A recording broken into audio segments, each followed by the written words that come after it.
Hey, everybody, welcome back to Gardens the Untold Story. I'm your host, Ken Somerville, my co host, Andy Lopez, the invisible gardener. We're on Andy's last chapter in Don't Panic, It's Organic. Or there is another chapter, but we're not going to do that one. But how to reduce water. Now, we talk a lot about water, Andy, and we bring up the blue sky biochar for the filter that you can attach to your hose, but there's so much to deal with when you're dealing with water, and I think reducing it is one of the big things that people need to understand how to reduce it once they've got that quality water, how to reduce it. So that's what we wanted to talk about today. Okay, so I've been doing this business for a long time, and one of the things that I find out about these customers is that they just use a lot of water, a lot of water, and Yeah, it's bad enough that the city water is toxic. If you have a water filter, you should still reduce your water. But when you have all that water coming out all the time, the soil biology they're not very good at swimming underwater. And well, it depends on the type of biology, Andy. exactly right. But I just said soil biology. Yeah. Okay. Yeah, that changes when it becomes underwater. You have a different kind of biology to live there, and the plants are not very, unless the plants are made to be living underwater. But so I have learned a few things in my years as to how to. So one of the books I wrote is how to reduce your water by 50 to 75% and still have a marvelous garden. And you can literally do that, reduce it 50%, 75% if you know what you're doing. And we talk a lot about roots in the ground, and to me, that's one of the key things in reducing water. If you have plants that hold water, and that's important. But to me, the soil is the key to it, right? Because if you don't have any soil, the water is not going to stick around very long. You'll be running. That's what's going on over here. We have clay soil. It's not. I don't even call it soil because it's really the sub layer. Normally, it's supposed to be a layer of soil, and then this stuff is underneath. See, so the soil is gone, and so soil is very important. So there are other things you can do too. But so one of the things that I tell people that you want to do is you want to have, first of all, if you're growing chemically, you're not going to be able to reduce your water. You're not going to be able to because you don't have a healthy environment. The root system's not working really well, and you're going to use a lot of water. So if you're organically grown, then and if you do it the right way, you're going to have a healthy tree. Trees are important, for example, because they hold water. Everything that's growing holds water. Weeds hold water. Hi, thank you. Happy birthday. Happy birthday to you. Happy birthday to you. So you're going to be 37. Okay, that's a good age. For everybody that's watching, Silly Lily, which is my lovely wife, it's her birthday tomorrow, so you can wish her a happy birthday. So she says you can tell I get some sun. Yeah, I turned really dark. So what I've learned to do, and so here are some of the basics that you can do. Okay, so I read this book called Lazy Man's Guide to Gardening. It's a wonderful book. I read it when I was in the high school. And you know what he did? He put the water, everything was below ground. All the water was below ground. So people who use overhead sprinkler systems, 75% of that water doesn't even hit the ground. It's just sort of, it evaporates into the atmosphere, especially the time of day as well. Yeah. And I can tell people you can read a book under the sprinkler system. Oh, shucks, thanks, no problem. And the other day it rained. I'm out there reading a book in the rain because the water never makes it to the ground, and so you're really wasting a lot of water. And water is more valuable than almost anything I can think of. But more valuable than money, more valuable than gold, more valuable than food. You don't have water. You don't have biology. You don't have food. You don't have us. You got 3 days of life if you don't have water. Yeah. So So what you have to learn to do is, first of all, you need to be able to quit taking stuff away from your property. Every time you rake everything up and throw it away, you're eliminating the ability that Mother Nature has to make soil. So you want to have soil, and normally Mother Nature makes it for you if you allow that to happen.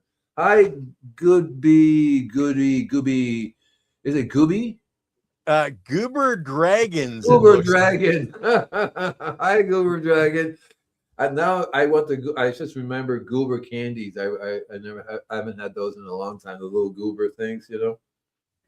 So it's important to understand the properties of soil, because soil will hold water. If it's alive, it will hold 100 times the amount of water than non-soil. The water's running away. So you want to first of all make sure that you are not inhibiting your property from making its own soil. And if you are, you always want to be bringing in soil on a regular basis and applying it down, putting it down on a regular basis. Especially over here, people are very weird because they go buy, quote, soil, like a truckload of soil, and soil is not, all soils are not the same either. Too, you know, it's just like all compost is not the same. I ask the people, do you know what's in your soil you just bought? Oh, I just bought a big truckload of soil. And I went to the place and they put urea in the soil. It's urea. It's a chemical. They put it in the soil. Oh, we put that in to help you grow. I go, right. And so so if you get bad soil, you're not going to have a good time making things grow. If you have quality soil, there are places here that sell quality soil, and they make it themselves. Leighton works with this one company, Peachtree Hill, and they get soil, they recycle everything, put it in there, and the soil is really good, in good shape. Plus, you can get different mixtures of soil. But most places who sell soil, cities are really bad at it. They're selling you soil, but you want to ask them, do you have a lab report for this? And they're not. And then the other thing, Andy, you know, is you can get all the soil. Like I can go out and get really, really, you know, good soil that's alive with biology, etc. I can put it out.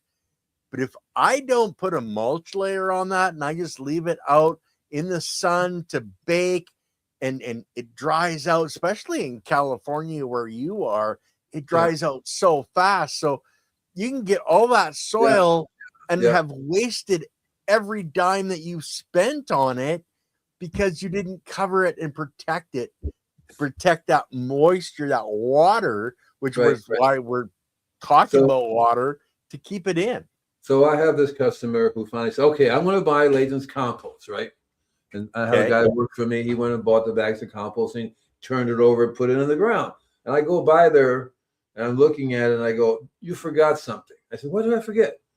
Mulch. You forgot mulching it over. Right now, I can literally look at this stuff and the top layer is disintegrated. It's totally dried in, the wind blowing away. And the rest of the compost is going to die. It's not going to function. And that's one of the things that I constantly press. Now the city says you can't use mulch because it's a fire hazard. Well, you need to explain to people wood chips is not mulch. Wood chips is not really mulch. It's wood chips. Wood chips will burn. And there are different classifications of mulch. Decorative mulch is what wood chip is, right? Decorative mulch. That means the dyed stuff that comes in black and gray and orange and pink and purple, I'm sure. Some of the dyed, but basically wood chips are. Leighton has a variety of really nice mulch. Age forest, just the name tells me, oh, that is good mulch. So you want to, so if you apply, I tell people, compost, you want to apply compost on a regular basis, and mulch. You want to have a constant source of this stuff. The mulch, especially here in California, where it gets really high, you want to like a foot thick of mulch. You want to cover the whole property with mulch, but not just mulch. People have gone out of their way to buy all this mulch and they put it down to the wall. Did you buy any compost? And so no, the mulch is all I need. They go, well, then they call me and say, what's wrong with my property? Well, let's see. The mulch is just they're sitting there. It's not doing anything. No biology is going to break it down. none of that stuff. So you have a problem because they're not getting any nutrients. You can't throw fertilizer on top of the mulch and expect the mulch to wiggle its way down in there, you know. And so mulching it's right there on the top. A lot of tree companies that will grind things up, you know, and then they bring it to you. You have to be careful with that because if their trees are diseased, and then your mulch is going to have diseases, and you're going to be bringing the disease in too. There's a park up here. The city has a bad habit. I like talking to the park ranger, so I went up there the other day, and there was this big giant truck from the city dumping this mulch there, and the ranger was very upset. She said, "First of all, these are oaks. That mulch is not an oak. These are not oaks. These are some other things, and they could be. They probably have all kinds of diseases, and they're bringing it over here, and it's going to affect the oak trees." And so, so the city has all the stuff that they want to get rid of to people, but people have to become very educated. I'm going on Monday to a guy who has in Topanga has massive 100-year-old oak trees. And I pretty much can tell you, reduce water into what? H2O, hydrogen and oxygen. That's how you reduce water. Reduce water to H, hydrogen and oxygen. Then you can survive on it, but your trees will have a hard time. And I'm going to bet anything that his oak tree forest is constantly being cleaned up around the base everywhere. They're taking everything away. I've seen it so many times. I go to places, pine trees, they drop pine needles like crazy. They got pine needles on the front yard here, right? From pine, nobody's picked it up. It's a thick layer, and all you got to wiggle it a little bit. You'll see the mycelium network right underneath it, because the mycelium will grow in the pine tree mulch. And so I use a pine tree mulch here in my garden. I'm mulching more and more, but I mulch. It's a combination of I put my compost down, my mulch, compost down, my mulch, and then I also do a bunch of other things. Like I do in my worm farming, I have a cardboard that I give them, right? Okay. So I put cardboard down. So this goes back to the Lazy Man's Guide to Gardening, and basically what he did was he was in the desert, and people will go by and say, "How can you have all these plants doing so well in the desert? And where's your water? All the water is below ground." So what he did was first layer was the drip system. It's a kind you bury. First thing on the bottom. Then he went and bought cardboard. He went and bought hay. There was a company throw these rugs away, the old wool rugs. He laid them down. But basically, he covered everything right up, and with soil and other things in there. I wouldn't go so far as to do the rugs, but I do the cardboard. When I'm in my garden here, before I did the bed, I put a layer. Actually, I put rice down, organic white rice. Put it down. I dug a hole, right? Put it down. Put the cardboard down right on top of the white rice, and then the compost, and then a nice thick layer of mulch. And that all broke down. And now when I dig down there, the worms are going, "Excuse me, oh sorry," you know. Hey man, hey, turn the lights off already. We're trying to have a party down here. So it's a constant thing that you have to, a common ground, which talks about Roundup and regenerative. Let me see this one for a second. It's Serena watched that the other day, and she was talking about it. It's a fantastic movie, and it's when you put the biology back into the soil, when you cover that soil, when you supply all these things.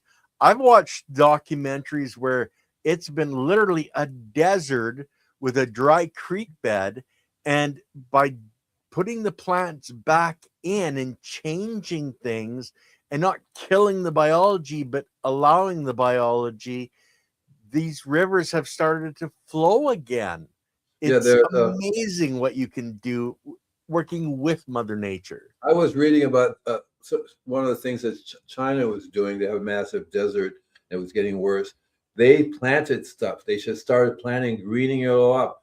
They bring their mulch. They recycle their water. They're making compost. Now they have the actual green area starting to expand against the desert.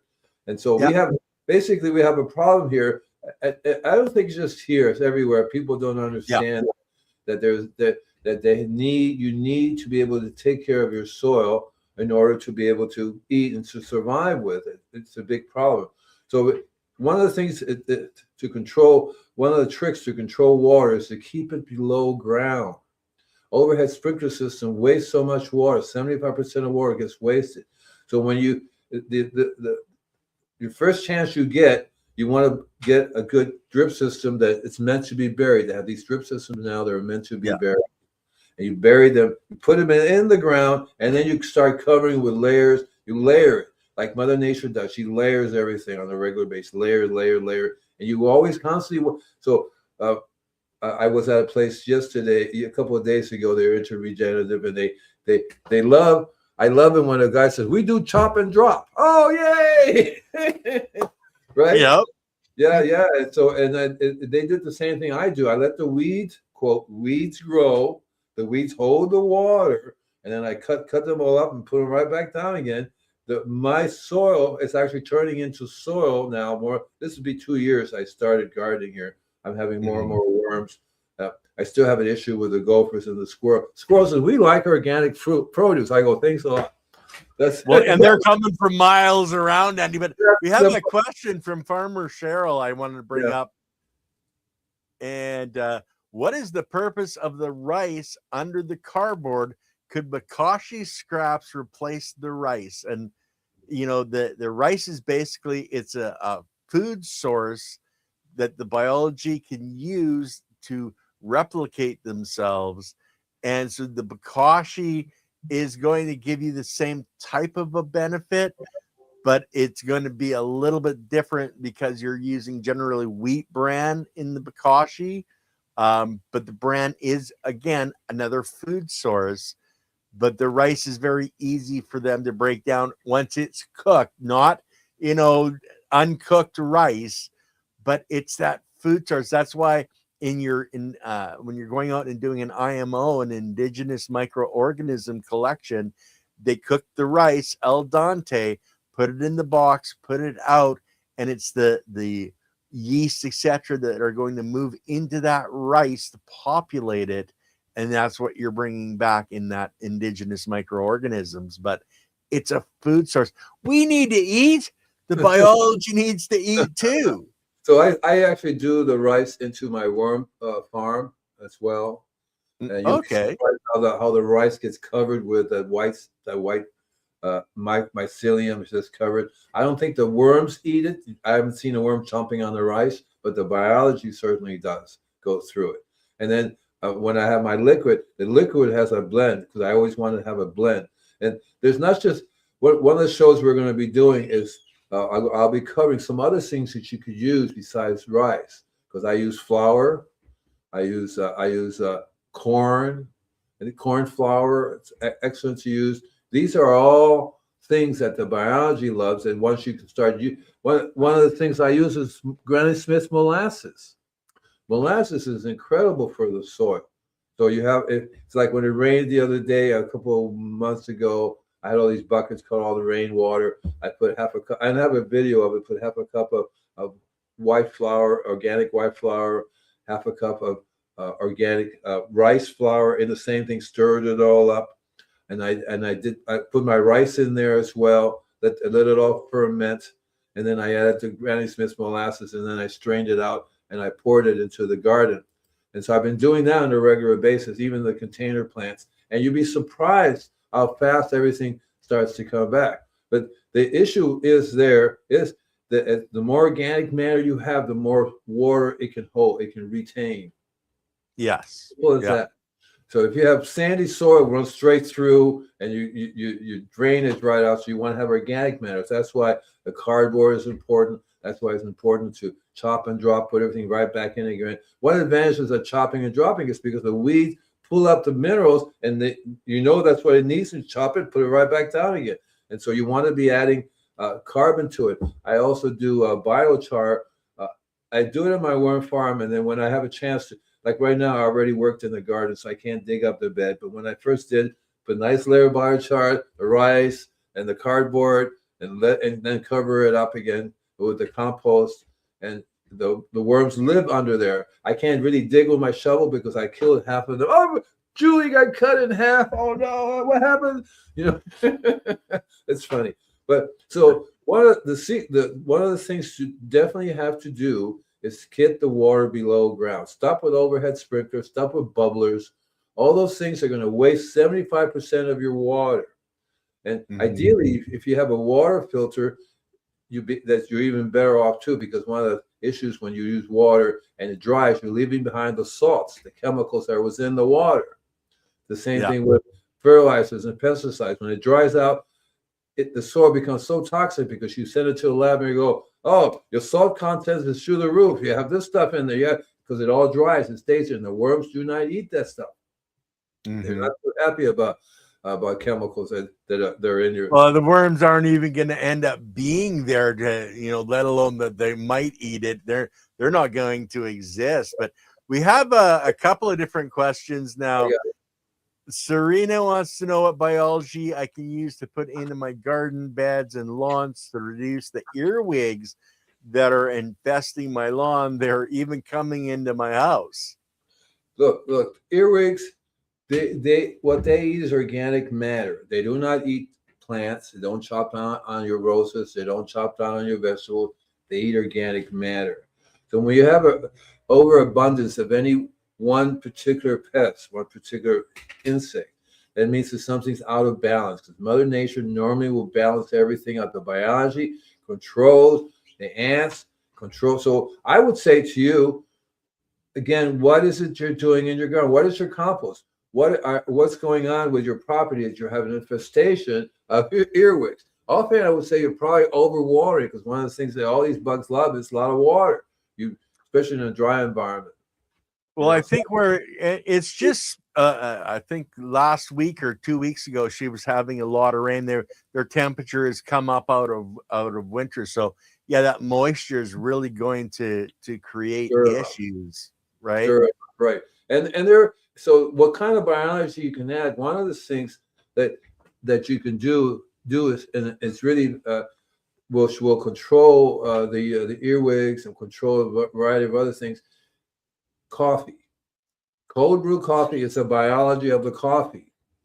Okay, caffeine is a very, very good tool to control earwigs, snails, you name the crawling creature. Because if you have an overabundance of them, you want to reduce them. The caffeine will kill them, or either that or drive them crazy because they can't be mellow with all that caffeine in their body, right?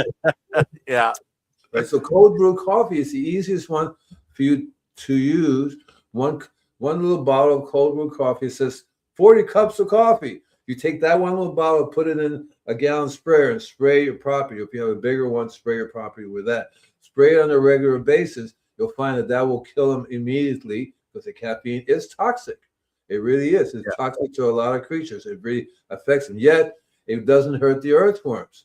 As a matter of fact, the other thing you can do too is so I tell people, go buy coffee, organic coffee, already ground up, or if you want to buy the beans and then grind it up, put it in the ground, put it around plants. If you think that your plants are going to get eaten by something, put the coffee grinds, turn it right into the ground all the way around it, and you'll find that they have to crawl over the coffee. But the cold brew coffee is the easiest way to do it. One of the things I do, and I've been doing forever, is I take coffee, cream, and sugar. Okay, coffee, cream, and sugar. The coffee is the biology of the coffee. Cream is the biology of the cream, right? Of the milk. And the sugar is molasses, not white sugar, right? Not honey, but molasses. What is molasses? Iron, magnesium, copper, you name the minerals. So if you have and that's the other side is those minerals, those building blocks that are available in the coffee and the cream and your molasses. Those are extremely, extremely important. Without those building blocks, it's like putting up a house. If you don't have the wood to put up the walls, you can't put up the walls, right? And it's the same for the biology in our plants and building those cells. But we got a couple more questions, Andy, and they're directed directly at you, young man. Will Invisible Gardener show these processes? Yes, I will. Yeah, I will. Okay, now Do you have some of this stuff on your YouTube channel, Andy, as well? Yes, sir. Yes, sir. I have to tell you, I'm greedy. I do everything on my channel. That's first. Everything comes over here, but if you really want to know more, you go to my channel and you're going to see me adding milk, see me adding corn. I'll tell you a little secret, okay? Wheat flour lasts longer. It takes a while for the biology to break it down. Okay. Rice flour is available immediately. They eat it right away. It's all gone. It's like a quick hit.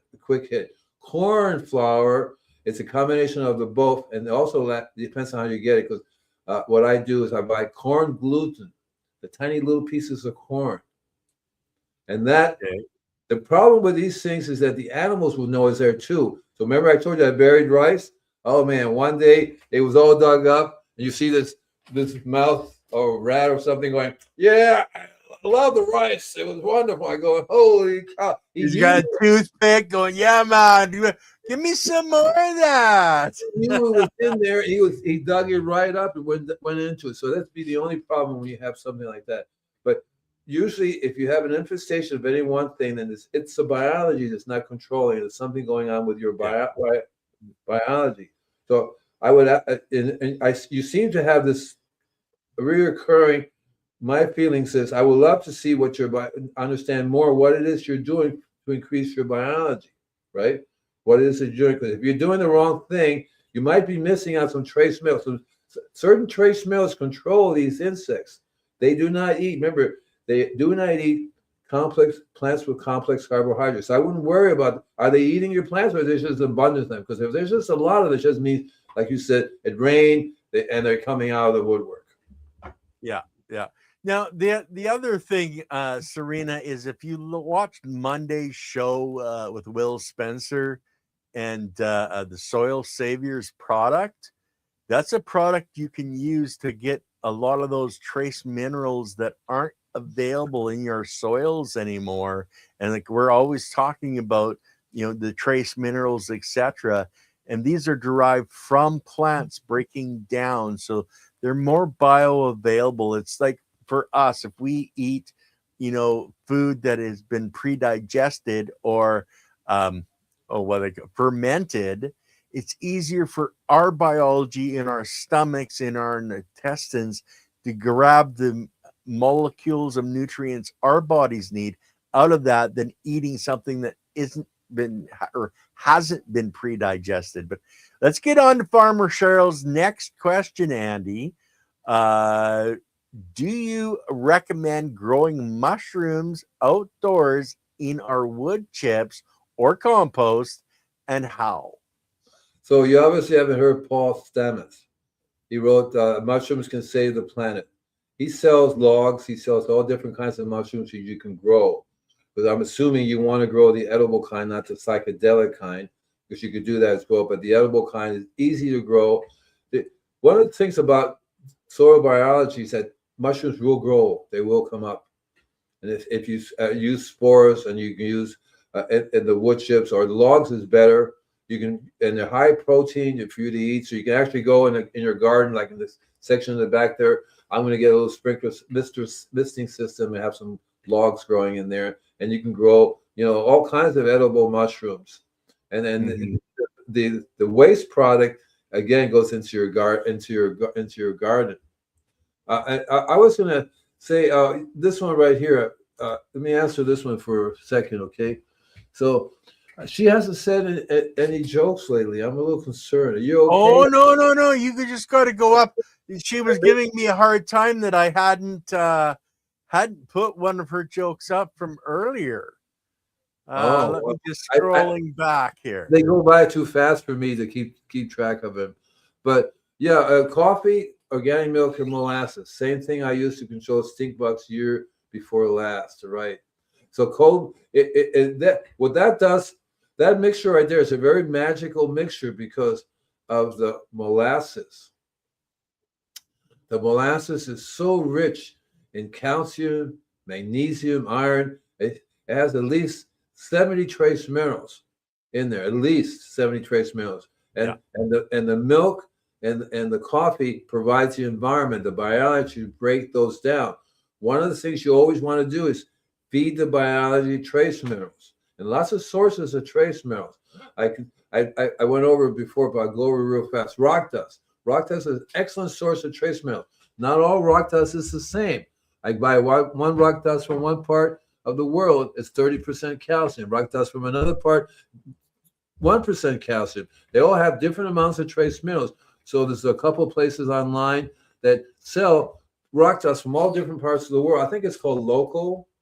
You look it up, local.com, you're going to see that they sell all different kinds of rock dust. And you want to do is you want to buy a little bit, blend it all together. And the rock dust is the trace minerals, tiny amount on a regular basis. Yeah, not the macronutrients, the micronutrients. Don't be a moron. Yeah. And so the other source that I get of trace minerals is C90, SEA90. And that stuff is ancient salt bed. Yeah. And it's 90 trace minerals. And one of the things you need to realize is that there are 96 trace minerals you need. Those other 6 trace minerals, you're not going to make. Only Mother Nature can put them together for you. Unless you're a super chemist that can imitate Mother Nature, which I don't think you can, because everything has to be in the right proportion as the right amount. Too much of one thing inhibits something else. You see what I mean? So it's important to go trace minerals, very tiny amount. C90 is an excellent way. You have 90 trace minerals. I like that. Combine that with having the coffee, cream, and sugar. Whoa, because then you have the biology and the trace minerals come together. That's why I feed my worms a tiny little bit of the. What I do is I give it in the worm farm, but also when I get the liquid and I'm making my stuff, that's when I put the C90 in there, stir it right up, let the bubble, let them have a party. They start drinking, but they're like, hey, you ever see the biology get drunk? It's disgusting. It's like Andy, you got to check this one out, eh? Thank you, Andy, for reminding me that blackstrap molasses is rich in minerals. I'll be right back. I'm going to take a teaspoon of it right now. I really like blackstrap molasses. And guys, she does love blackstrap molasses, and she will, pour it on toast, etc. And it is so healthy for you. And hi, Canaflex. It really is. I'm 77 and I can't remember being without my blackstrap molasses. I saw something on TV the other day. You know how they have cane. It comes from canes, sugar canes. So you know how you get cane sugar. They have this white stuff. The leftover is the blackstrap molasses. In other words, all the good stuff, it's in the blackstrap molasses. Nothing in the white cane sugar. It's just white cane sugar. But the blackstrap molasses, that's the good stuff, right? That's the stuff that the microbes love it, and the worms love it, and your biomean loves it. Again, too much is a bad thing. I do like it. I tend to go overboard. I have what's called golden milk. Okay. Turmeric and those things in it. A teaspoon of blackstrap molasses does it for me, because if I add a teaspoon throughout the day, I would end up taking like a gallon of the stuff because I do too much. But I thought you'd just be bouncing off the walls, hanging on the roof, And when I spray it, I found that that's one of the things the plants immediately respond to it. Because I took in school, I remember my photosynthesis class where they said they take the sun and convert it to sugar.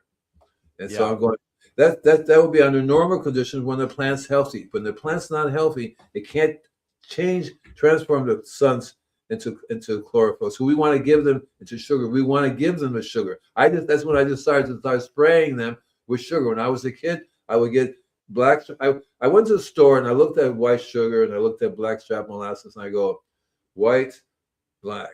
This looks really good. and I took it a little bit. I go, whoa, and my body said, that is nice. So I felt I was missing trace minerals. I'm always thinking about trace minerals.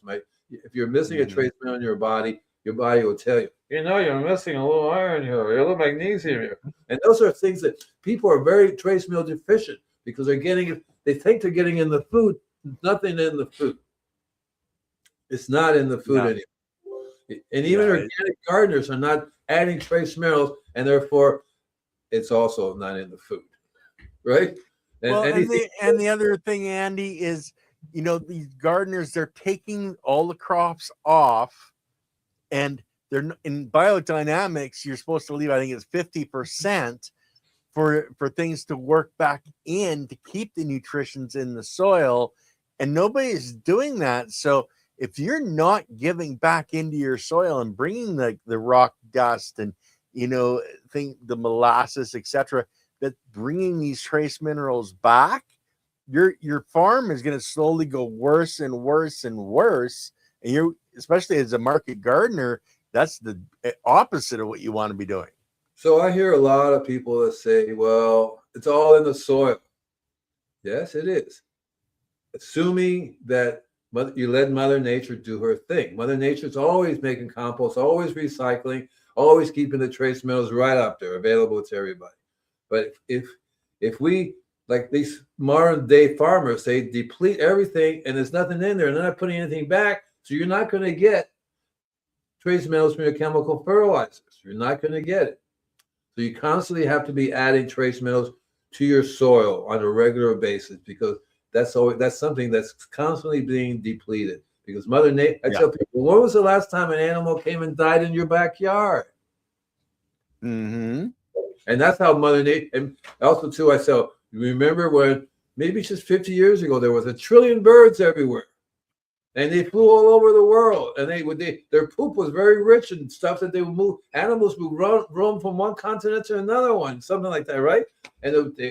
But that's not happening anymore. We are totally destroying the natural process that Mother Nature makes the recycle. She's the best recycler, best composter ever. But right now, it's like, and it's.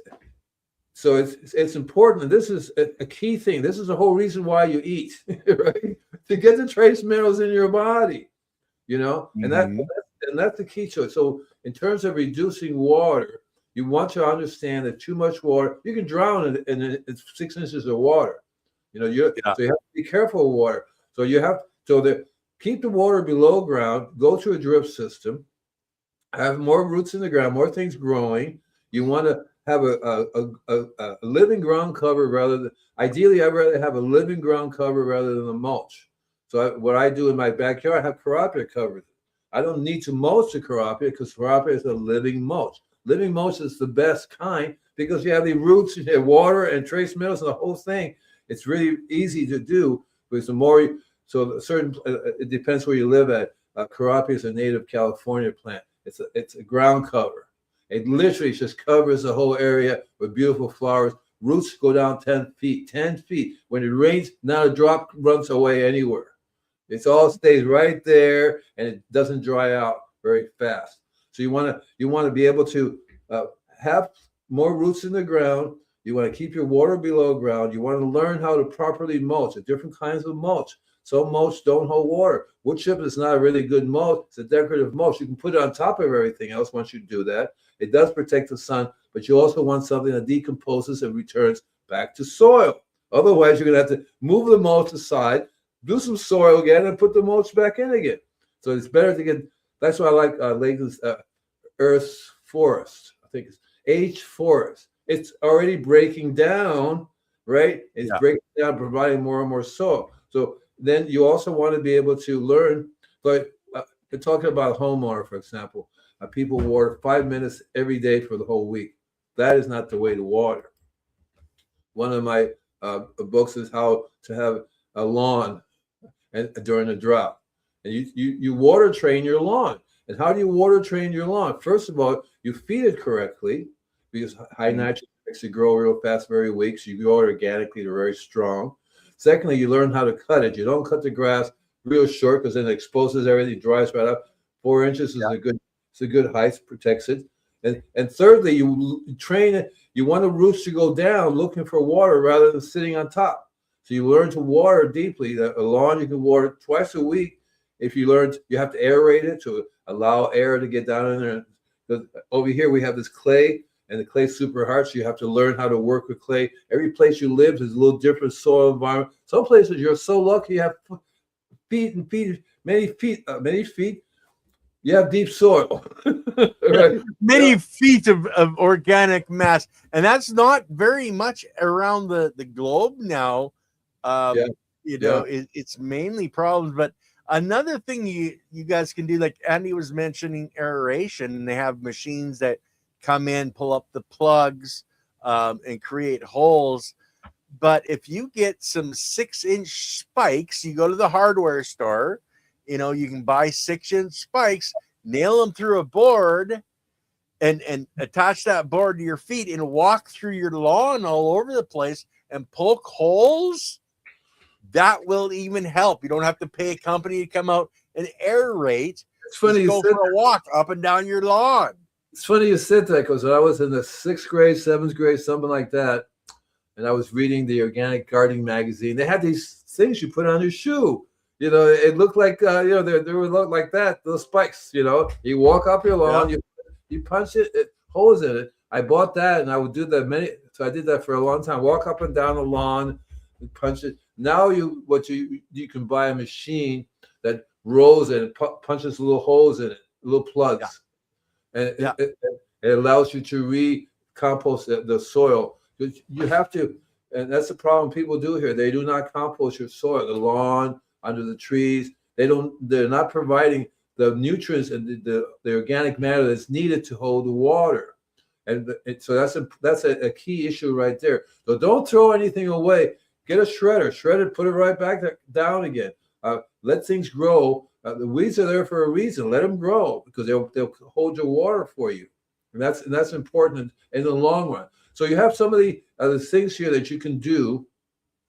You want to learn also too, not to water lightly on a regular basis, but to water deeply, less. You want to allow things to dry, and you want to water. So here, for example, we have such bad clay soil. If you do it right, you can water twice a week and still have a good lawn and a good property, because your clay is no longer just clay. It's a blend. It actually looks like soil. It's worms running around in it. That's a big difference. Leaves can be decomposted. So you want to have soil that holds the water. If you don't have soil, you're not going to hold the water, and you're not going to be able to stay water, because as soon as you water, the next day it's totally dry again. And that's a time of day, Andy. Like a lot of people, they're watering and the sun is up, and it's just evaporating into the atmosphere, and so that's not good either. So a deep soak at midnight when the sun's down. Yeah. Like you were saying, guys are 5 minutes on and that's it. Well, a rainstorm isn't generally 5 minutes. You want a good rainstorm, water your lawn for a half hour, but then don't water it again for another 4 or 5 days.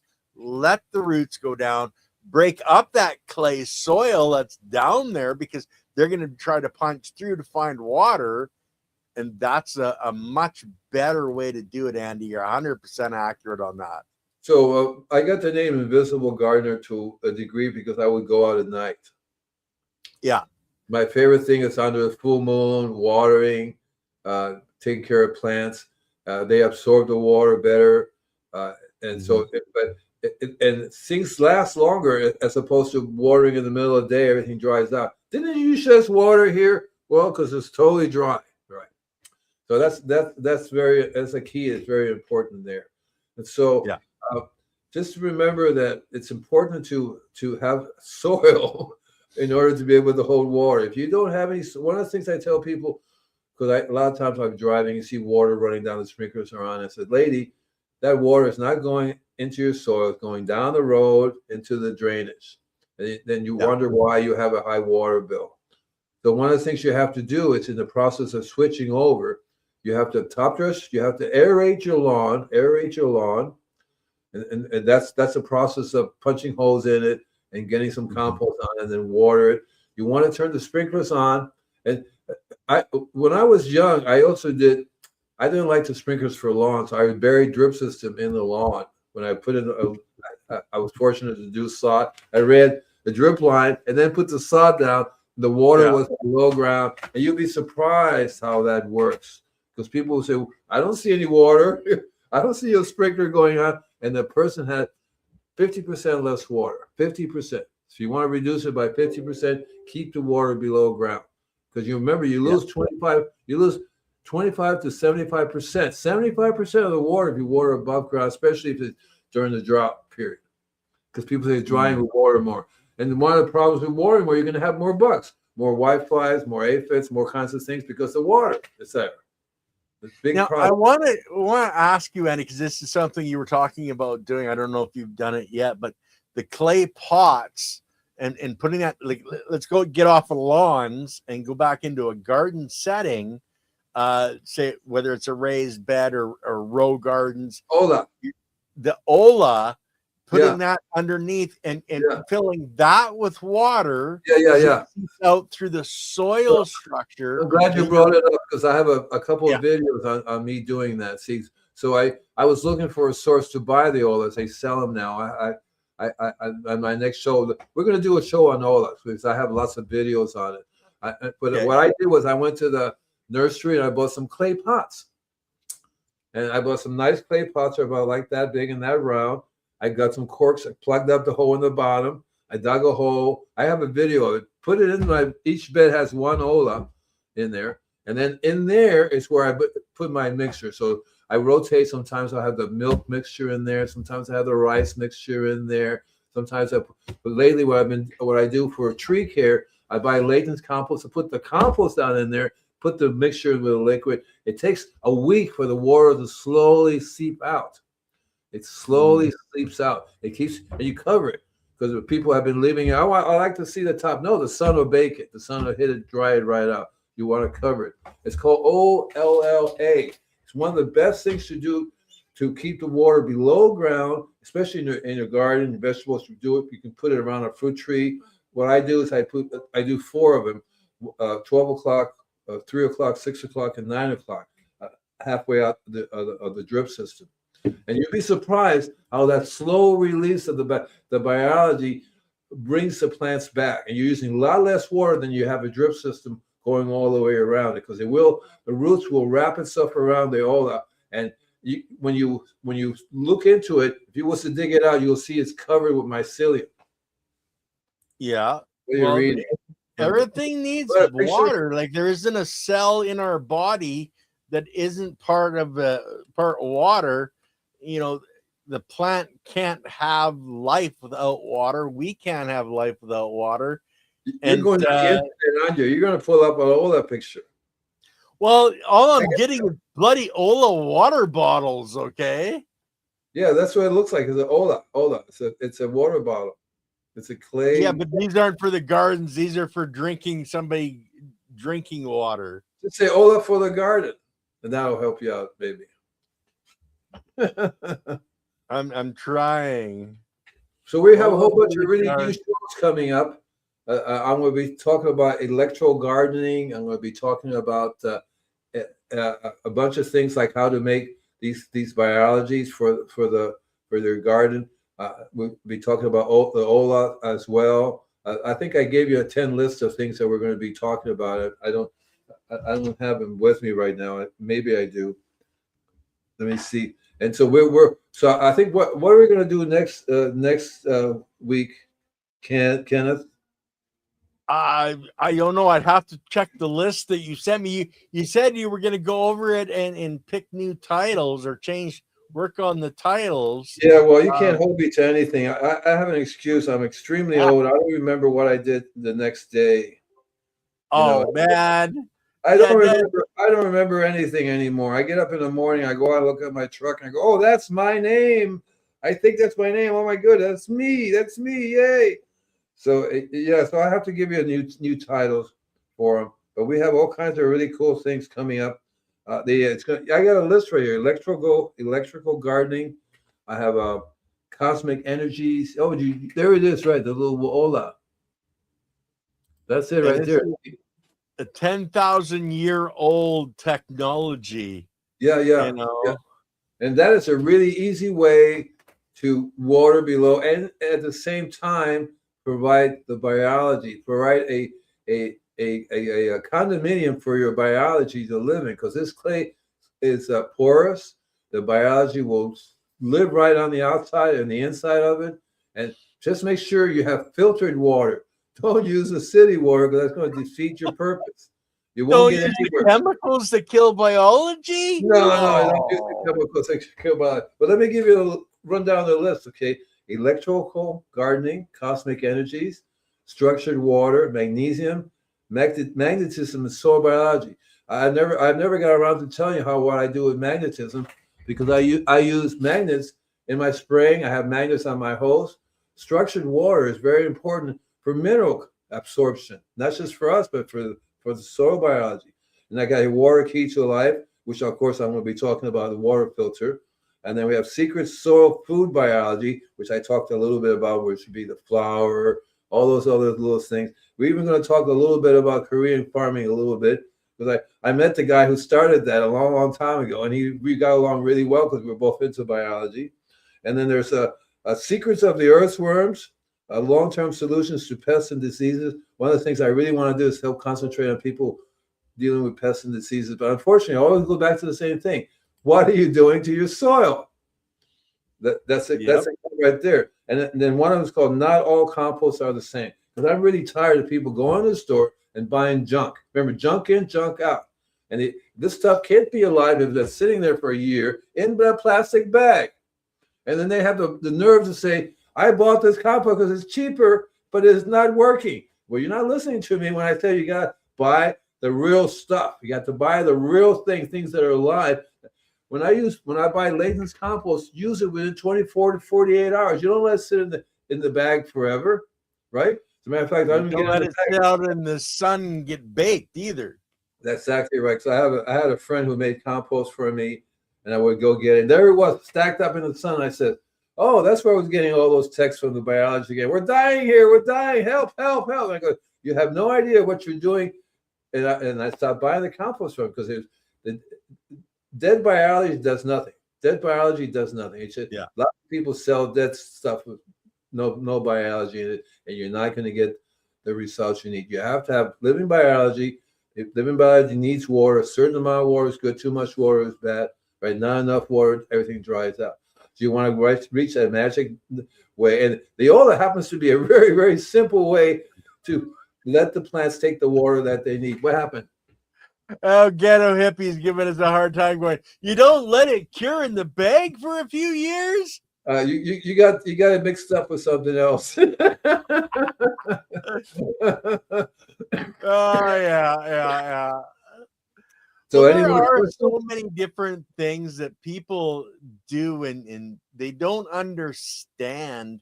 There's a lot of people that make compost, and there's a lot of good people out there making compost. But there's a lot of people out there that don't have a clue. A lot of your city compost that you get for free, like I know we have it in our cities up in Canada. For free. They can't sell it. Oh, well, it's horrible. It's full of chemicals. You know, it used to be called alive. It used to be called sewer sludge, and they say, "Well, nobody's buying. Let's call it biohazard is what I call it." They call it something else now, which kind of makes it sound good, but nobody was buying it. They had to do a warning: do not use if you're pregnant. Okay, so I was like, oh, okay, and so all this. Don't put your pet in the yard either.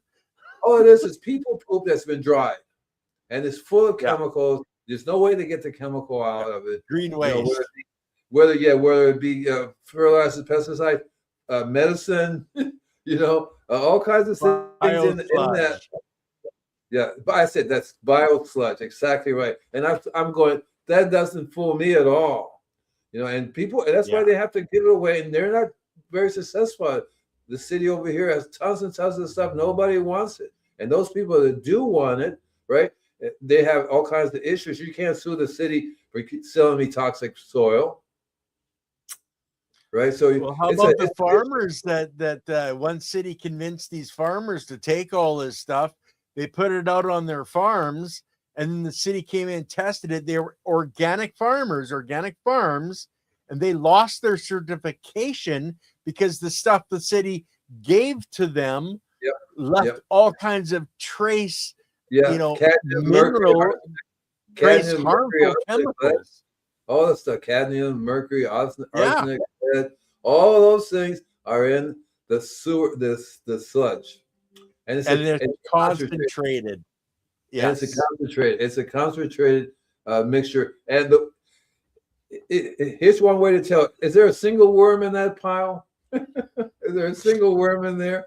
But I remember a long time ago, I would say, "Oh, free compost." I was going looking at it, and how long has this sitting here? It's been a while. Where are the worms? I don't see any worms. You're looking for worms. Give me one worm. Just show me one worm. No.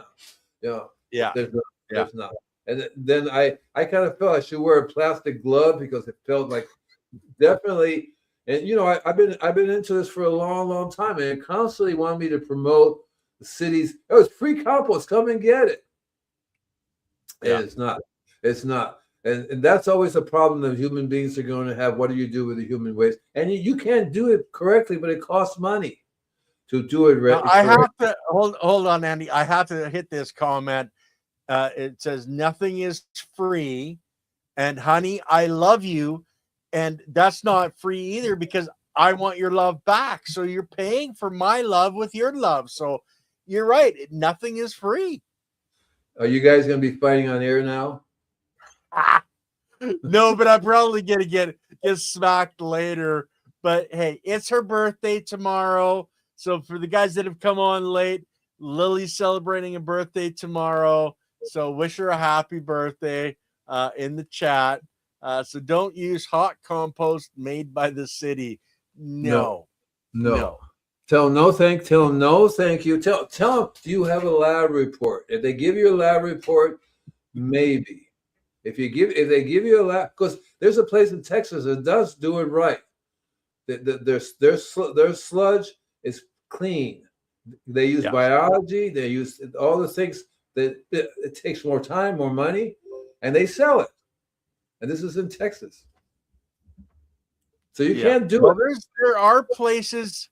Like we actually had a young lady on. She's from the east side of the states. She's a mayor of a town. And she's also a certified regenerative agriculture, food forest permaculture. And that's what she does for a living before she ever got into being the mayor of the town. So I would say if they have a compost there, that's going to probably be a pretty good compost. Yeah, the city of San Francisco makes good compost. The city makes good compost.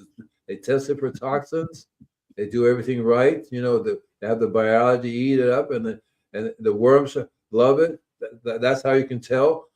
Just tell a guy, give me a bag. I'll take it to my place. I'll feed it to the worms. If they survive, I'll be back. Yeah, and that's not gonna happen 99% of the time. But Andy, we only got 2 minutes left. So is there anything more you want to touch on about how to reduce water before we jump off? No, and I think we covered it really, really well. I like ending with the OLA, and we're going to talk a lot more about that. Look it up. You're going to find that right there will help you out considerably. Keep the water below ground. Notice the OLA is below ground. Keep it below ground. What you do is you run a little drip line through it, and make sure your drip system is filtered. You can get a garden filter to hook up, like Michael's garden filter, hook it up to your drip system so at least it's coming out filter if you can't filter the whole property. There's a whole bunch of water filter companies out there. They're very inexpensive. In the long run, you're better off to get a whole property filtration system to make it work, because if your biology, the more the biology alive, the more water you're going to hold, the less water you're going to need. How's that? Yeah. That was excellent, guys. We have the ladies coming on tomorrow. Let me see if no, I don't want to leave the studio. I wanted to check and see if the ladies have got their thing listed. No, she hasn't put out what they're talking about tomorrow, but our chiropractics are sexy is tomorrow. That's East Coast time. My time, they start at 10 o'clock, 11 o'clock my time, which is Mountain Standard. So figure it out, whatever time that is for you guys. But gardening is sexy. Well, and it should be sexy. And I think gardening is sexy. I was with a new gardening group. That was fun. We didn't well, do and much there's gardening. somebody on YouTube that's the nude gardener or something Yeah, in, you don't the get much UK. work done. You don't get much work done. you don't get much work done. You just lie around going, this is fun, but no work done. Okay, guys, we will see Bye you now. tomorrow, and hopefully, if and it Next was week. interesting, we have Terraganics coming on with Leighton on Monday. So that's the EM1 product, and they have a whole bunch of other products as well. So you're not going to want to miss that one on Monday. We'll see you guys. Peace out. Bye. Peace out, man.